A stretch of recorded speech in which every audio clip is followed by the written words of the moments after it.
どうも、モブです。今回は前回に引き続き全スキル性能評価の動画になるよ。それじゃ早速見ていこ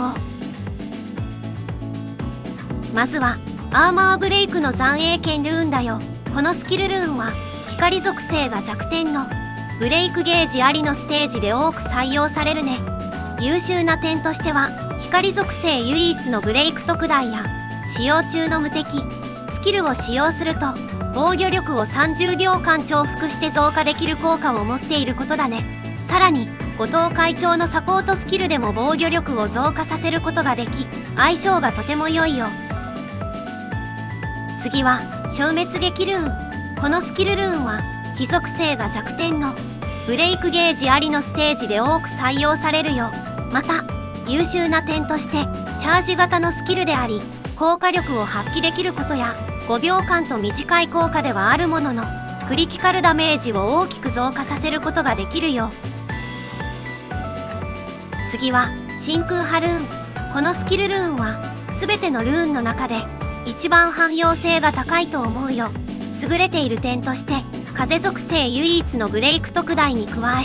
スキルが命中すると受けるダメージ増加の効果を付与でき、さらにバーティカルアーツのダメージも一定期間増加することができるよ。火力には特化していないもののサポート性能は抜群のため幅広いステージで使われるスキルルーンだよ。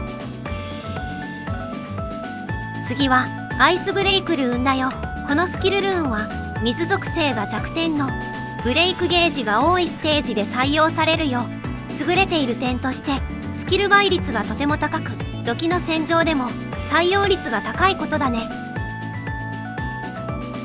次はレイドカットルーンだよ。このスキルルーンは光属性が弱点のステージで多く採用されるよ。かなり前に行われた情報修正で使用率が増加したよね。また土器の戦場や破滅の力でも使用することがあるため伝説等級を持っておくと良いかもね。次はソニックバーストルーンだよ。このスキルルーンはソニックストリームの中で一番使用率が低いかな。その理由としてコア攻撃に特化した水篠の専用武器が延長例しかなく現状強い部類ではないからだね。ただスキル倍率はとても高くダメージも出せるので今後のコア攻撃に特化した武器の登場に期待だね。次はウィンドシュラウドルーンだよ。このスキルルーンは攻撃力増加の効果でサポートもできつつ自身で火力も出せるね。またルーンの等級により攻撃力増加に大きな差が生まれるので伝説等級を持っておくと良いよ。次はバイルスラッシュ。バイルスラッシュはバーティカルアーツの放火に続き運営が認めた火力のおかしいスキルだよ。またダスと連携することで火力を大幅に増加でき最強武器であるバイカとの相性が抜群だね。さらに公認からのバグ認定や特定の仕様を使い全ての攻撃に納刀術を付与できたりバイルスラッシュを使用後すぐにバイカスキルを使うことで満開効果が発動したりすることを含めバグスラスとも言われているよ。早く伝説等級が欲しいところだね。次はアブソリュション。このスキルルーンは現在ギルドレイドでの採用率が徐々に増加しているよ。しかし一般的にはアーマーブレイクの真空派が使われるため他に活躍の場所が欲しいところだね。次はエクステンド。このスキルルーンは闇属性唯一のブレイク特大であり光の攻防バラン破滅の力土器の戦場など幅広いステージで多く使われるよ。特に破滅の力では腕を破壊するために一定の等級とスキルレベルが求められるよ。エクステンドも個人的には伝説等級を持っておくと良いと思うよ。次はアナイアレイターとマイナスゼロ。この2つのスキルルーンはそれぞれが弱点属性のブレイクゲージがあるステージで採用することができるレベルかな。個人的には採用率はかなり低く今後の情報修正に期待してるよ。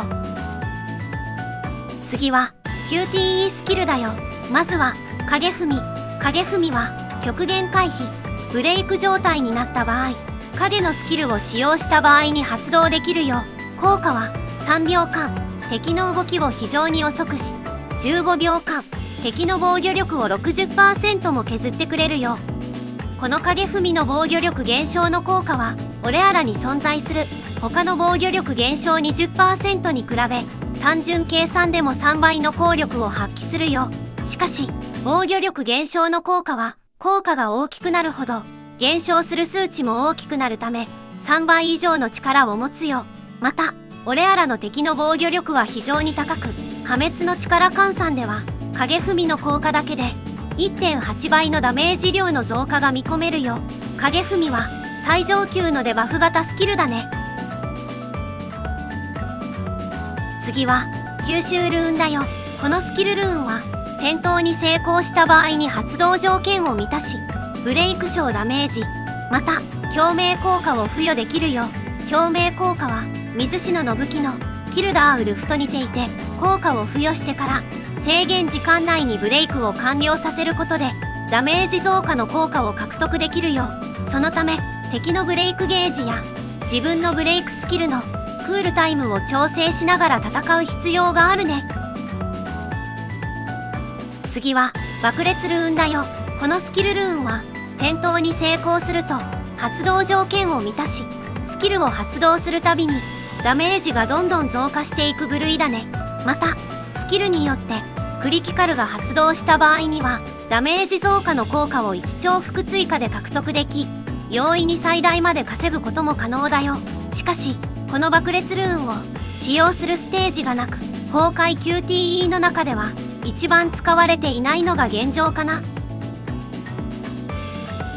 次は、雷鳴ルーンだよ。このスキルルーンも、戦闘に成功することで、発動条件を満たし、どの敵に対しても、高いダメージを与えることができるよ。そのため、風属性耐性を持つ敵以外には、非常に汎用性が高く、普段はこのルーンをつけておくことをおすすめするよ。次は、重圧ルーンだよ。このスキルルーンも、戦闘に成功した場合に、発動条件を満たし、スキルのフィニッシュ攻撃ヒット時に、敵のブレイクゲージを一定数値減少してくれるよ。この重圧ルーンは、初期の光の攻防バランのような、戦闘力の差による、敵に与えるブレイク量が大幅に減少するような、特殊なステージで使うことがあるよ。ただ、同じ崩壊 QTE の、吸収ルーンも、ブレイクとして優秀なので、今後どのように使われていくのか見ものだね。次は、暗影ルーンだよ。このスキルルーンは、エアボーンに成功した場合に、発動条件を満たし、現在の HP をある程度消費することで、敵に大ダメージを与えることができるよ。さらに、HP が減少するギミックを活かし、この衛兵アーティファクトや、骸骨アーティファクトと相性が良く、祝福の石の、逆境を勝ち抜いたものの発動も簡単になるよ。また、モーションも速く、広範囲型であるため、土器の戦場でも多く使われるよ。非常に優秀なスキルルーンだね。次は、殲滅ルーンだよ。このスキルルーンは、エアボーンに成功した場合に、発動条件を満たし、命中すると、敵に攻撃力減少の効果を一定時間付与できるよ。この殲滅ルーンは、ギルドレイドや高難易度のステージで活躍でき、被弾することや、ハンターの育成が進んでいないプレイヤーにおすすめだね。次は、疾風ルーンだよ。このスキルルーンも、エアボーンに成功した場合に、発動条件を満たし、命中することで、敵に風化効果を付与できるよ。この効果は、一定期間、あらゆるブレイクダメージを増加でき、崩壊 QTE とも相性が抜群だよ。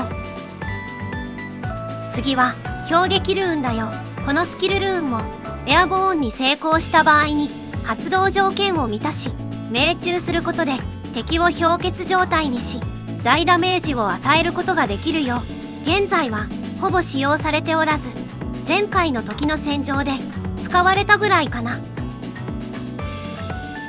最後は、必殺技だよ。必殺技は、王の領域という新しいスキルが登場したよ。この必殺技の魅力は、以前のものに比べ、モーションが短く、土器の戦場でも使いやすくなったことだね。また火力もかなり期待できるため、必殺技のレベルを最大まで上げることをおすすめするよ。しかしこれまでに登場した2つの必殺技は完全に使用先がなくなってしまったため、以前開催されたスキルレベルリセットのようなイベントが来てほしいかな。また伝説スキルルーンがかぶった時の細工合成にかかる魔法石1000個もある程度緩和してほしいかな。今回の動画は以上になるよ。これからもこのチャンネルでは俺あらの動画をたくさん投稿するつもりだよ。よかったらチャンネル登録よろしくお願いします。